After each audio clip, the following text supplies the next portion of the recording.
Hello, Bwana Yesu asifiwe. Ninamshukuru Mungu kwa ajili yako uliyofungua chaneli hii. Mungu akubariki sana. Hii ni video yangu ya kwanza ambayo kutakuwa na mfululizo wa video nyingi tu kwa kadiri ya neema ya Mungu. Ili tuweze kujifunza.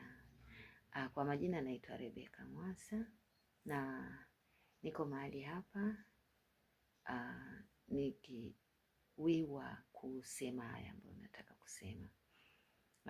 Ni muda mrefu sasa nimewiwa kusema, lakini nilikuwa siwezi kusema, sijui kwa nini, lakini najua Mungu ameniwezesha. Siku ya leo ndo wakati wake ambao umefika, na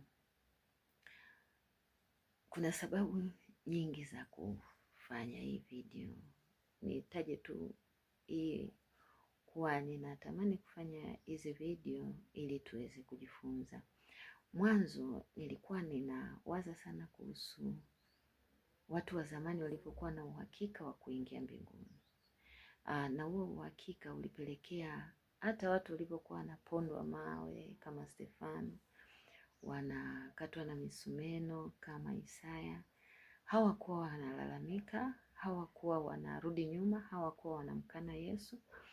Nikawa najiuliza sana, ni kwa nini kitu kama hicho hutokea?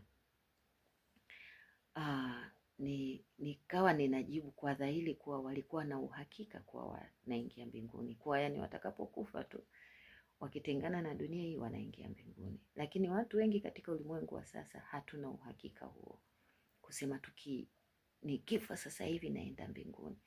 Wengi hatuna uhakika huo.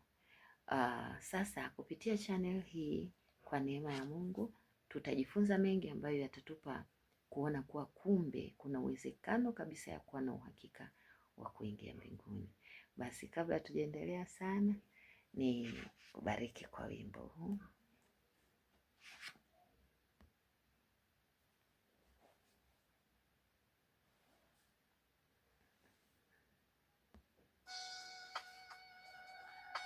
Samahani, ni wimbo huu.